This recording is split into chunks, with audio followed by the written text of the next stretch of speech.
आदाब, नमस्कार, सत श्री अकाल। नागपुर से मैं अब्दुल शेख और आप देख रहे हैं TNN24 न्यूज़।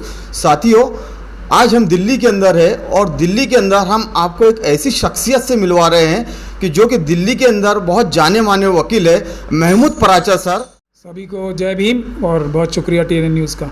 दिल्ली दंगों को जो कराया गया था वो बाकायदा एक बड़ी साजिश के तहत, जिसमें होम मिनिस्ट्री की पॉलिटिकल लीडरशिप शामिल है, दिल्ली पुलिस के बहुत सारे भ्रष्ट अधिकारी जिसमें उच्च अधिकारी शामिल हैं वो, और RSS और BJP का जो काडर था, उन लोगों ने मिल के ये हमले कराए थे। पीसफुल प्रोटेस्ट करने वाले CAA NRC के खिलाफ जो पीसफुल प्रोटेस्ट हो रहे थे, जिसमें पूरी दुनिया में एक शांतिपूर्ण प्रदर्शन करने का, शांतिपूर्ण अपनी आवाज़ उठाने का और शांतिपूर्ण तरीके से भारत का संविधान बचाने का जो एक कैंपेन चल रहा था, वो पूरी दुनिया के सामने एक मिसाल बन रहा था। क्योंकि CAA NRC में मुसलमान तो सिर्फ एक दिखावे के लिए बहाना था, असल में उनका हमला जो था, CAA NRC का जो असली टारगेट था, असली था, वो शेड्यूल कास्ट, शेड्यूल ट्राइब और OBC थे, जिनका रिजर्वेशन राइट छीनना था, जिनसे पढ़ाई का हक छीनना था, जिनसे प्रॉपर्टी का हक छीनना था, जिनसे पानी पीने का हक छीनना था। इसीलिए सरकार को इस प्रकार का, जो सरकार नहीं बोलूँगा उसे मैं, बल्कि RSS और BJP की लीडरशिप ने ये पूरा प्लान करके सारा कराया। और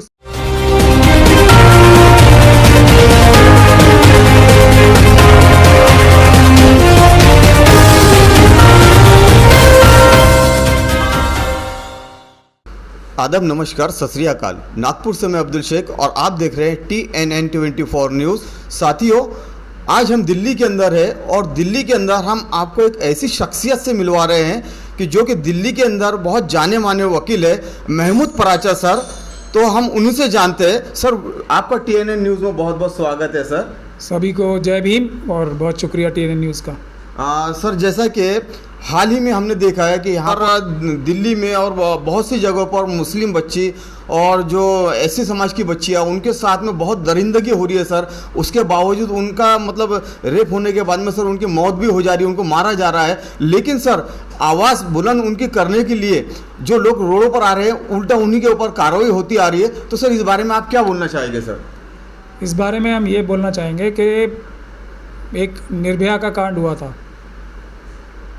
तो क्योंकि एक वो किसी विशेष वर्ग से आती थी, मुझे बहुत दुख के साथ ये कहना पड़ रहा है, तो पूरा देश सब खड़ा हो गया, पूरा देश, सारा अपोजिशन, सरकारें वरकारें सब खड़ा हो गई, पूरे देश में बहुत बड़ा एजिटेशन हुआ और बहुत अच्छा हुआ। होना ही चाहिए, महिलाओं के साथ इस प्रकार का अगर जुल्म हो तो उसके लिए होना चाहिए, उसके लिए कानून बदल दिया गया। लेकिन यदि यही कार्य, इससे ज़्यादा घिनौने कार्य schedule caste, schedule tribe, minorities या OBC के लोगों के साथ भी होते हैं, और ख़ास तौर पे बच्चियों के लिए तो शेड्यूल कास्ट, शेड्यूल ट्राइब और माइनॉरिटीज़ की बच्चियों के साथ जो हो रहा है, वो उसकी एक सबसे बड़ी वजह ये है कि जो ये इस प्रकार के कार्य करने वाले दरिंदे हैं, उनको ये बात अच्छी तरह से समझ में आ गई है कि अगर केस अत्याचार SC ST और माइनॉरिटीज़ के ऊपर होगा, मुस्लिम्स के ऊपर होगा, तो जो पुलिस की कार्रवाई होगी, जो सरकारों की कार्रवाई होगी, वो बिल्कुल मामले को रफा दफा करने वाली होगी और कोई इंटरेस्ट नहीं लिया जाएगा। तो उनके हौसले इस प्रकार के दरिंदों के, शेड्यूल कास्ट, शेड्यूल ट्राइब और मुस्लिम और दूसरी जो अक़लियतें हैं, उनकी बच्चियों के साथ करने के लिए हौसले इसलिए बुलंद हो रहे हैं। यह है बुनियादी वजह है हमारे सिस्टम की मनोवादी मानसिकता। इस वजह से ये घटनाएँ जो हैं शेड्यूल कास्ट, शेड्यूल ट्राइब और जो मुस्लिम समाज की बच्चियों के साथ ज़्यादा हो रही हैं। और इसके लिए सिर्फ धरना प्रदर्शन बहुत आवश्यक है, लेकिन हमारे जो लीडर्स हैं, बड़े बड़े लीडर्स जो हैं ख़ास तौर पे, उन्हें सिर्फ धरना प्रदर्शन करके ही शांत नहीं बैठ जाना चाहिए। असली जो न्याय मिलता है वो कानूनी कार्रवाई से मिलता है।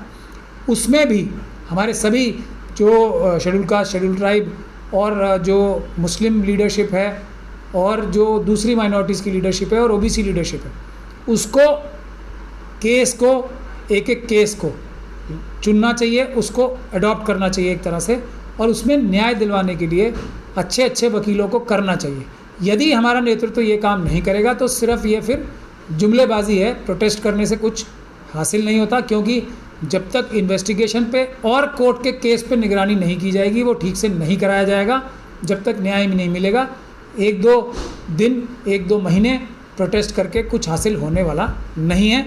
तो मैं ये निवेदन करता हूँ अपने सभी संगठनों से चाहे तो वो पॉलिटिकल संगठन है, चाहे तो वो सोशल संगठन है या बिजनेसमैन भी हैं, तो वो एक एक केस अडॉप्ट करें, उसमें कानूनी कार्रवाई करने के लिए उसमें अच्छे अच्छे वकील रखें अगर वो सच में इस अन्याय को बंद करना चाहते हैं। और सर जैसे कि दिल्ली जो दंगा हुआ था यहाँ पर सर, तो उसमें सारी दुनिया ने देखा कि जो कुछ फुटेज सामने आए थे सर, कि जो उसके अंदर मेन आरोपी है वो आज तक उनके ऊपर कोई कार्रवाई नहीं और वो आज़ाद घूम रहे, बाकी जो निर्दोष बहुत से लोग थे सर आज भी वो जेलों के सलाखों के पीछे है सर।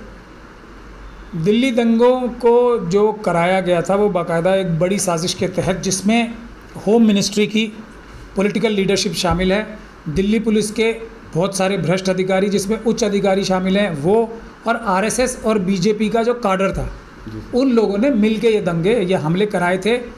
पीसफुल प्रोटेस्ट करने वाले सीए एनआरसी के खिलाफ जो पीसफुल प्रोटेस्ट हो रहे थे, जिसमें पूरी दुनिया में एक शांतिपूर्ण प्रदर्शन करने का, शांतिपूर्ण अपनी आवाज़ उठाने का और शांतिपूर्ण तरीके से भारत का संविधान बचाने का जो एक कैंपेन चल रहा था, वो पूरी दुनिया के सामने एक मिसाल बन रहा था कि किस प्रकार से शांतिपूर्ण तरीके से भी किसी जालिम सरकार को जगाया जा सकता है। तो वो एक पूरी दुनिया में बहुत बड़ी मिसाल बन रही थी, जिससे जो मनुवादी मानसिकता के लोग हैं वो बहुत परेशान थे, क्योंकि सीए एनआरसी में मुसलमान तो सिर्फ एक दिखावे के लिए बहाना था। असल में उनका हमला जो था, सीए एनआरसी का जो असली टारगेट था, वो शेड्यूल कास्ट, शेड्यूल ट्राइब और ओबीसी थे, जिनका रिजर्वेशन राइट छीनना था, जिनसे पढ़ाई का हक छीनना था, जिनसे प्रॉपर्टी का हक छीनना था, जिनसे पानी पीने का हक छीनना था। वो सीए एनआरसी उसके लिए थी। तो इसीलिए सरकार को इस प्रकार का, जो सरकार नहीं बोलूँगा उसे मैं, बल्कि आरएसएस और बीजेपी की लीडरशिप ने ये पूरा प्लान करके सारा कराया। और हमसे क्यों दुश्मनी है सबसे ज़्यादा, कि ये हमने उनकी कार्रवाई भारत के संविधान के तहत कानूनी कार्रवाई करके इस चीज़ को एक्सपोज किया। 2 दर्जन से ज़्यादा आरएसएस के ऑफिस बेयरर्स इसमें बंद हैं। इस प्रकार की एफआईआर हमने कोर्ट के माध्यम से कराई कि बीजेपी के जो सीनियर लीडर्स हैं वो बम फेंक रहे थे, खुद वो गोलियां चला रहे थे और चलवा रहे थे, घरों को लूट रहे थे और लुटवा रहे थे और आग लगा रहे थे घर में। ये जब हमने साबित किया तो इसीलिए हमारे ऊपर रेड भी हुई और हमें जान से मारने की धमकियां दी जा रही हैं और हमें जेल भिजवाने की धमकियां दी जा रही हैं। लेकिन हम बाबा साहब के अनुयायी हैं, तो हम किसी से डरने वाले नहीं हैं। हम भारत के संविधान के लिए, देश की रक्षा के लिए और देश में इंसाफ स्थापित करने के लिए हम लोग पूरा संघर्ष करेंगे और इसमें विजय भी प्राप्त करेंगे। जैसे कि सर अभी हाल ही के अंदर संसद से 200 मीटर की दूरी के ऊपर जो अभी नारे लगाए जा रहे थे सर, तो उसके अंदर अभी वो जो नारे लगाने वाले आरोपी विशेष एक समाज के लिए गालियां दे रहे थे, तो आज वो आरोपी खुलेआम घूम रहे हैं सर। नहीं, वो नारे लगा नहीं रहे थे, उनसे आरएसएस, बीजेपी, होम मिनिस्ट्री में बैठे हुए जो उनकी पॉलिटिकल लीडरशिप है, अमित शाह साहब हैं, ये सब लगवा रहे थे उनसे।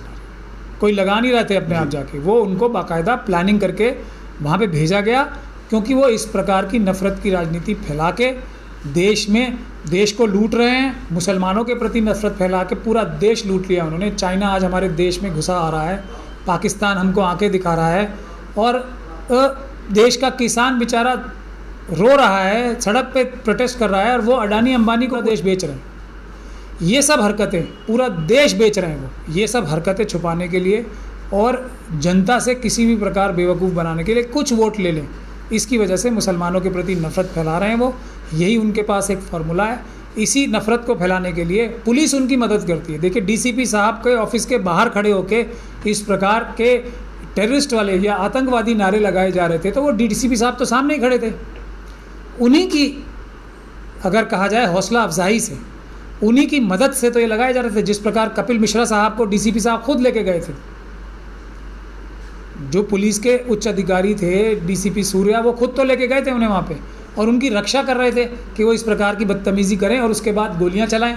वो सब पुलिस के सीनियर अफसरों की पुष्ट पनाही जिसको कहें, या उनकी हिफाजत में और उनकी प्रोटेक्शन में ही तो ये सारे कार्य करती है आरएसएस और बीजेपी के लोग और मनुवादी मानसिकता के लोग। बहुत बहुत शुक्रिया।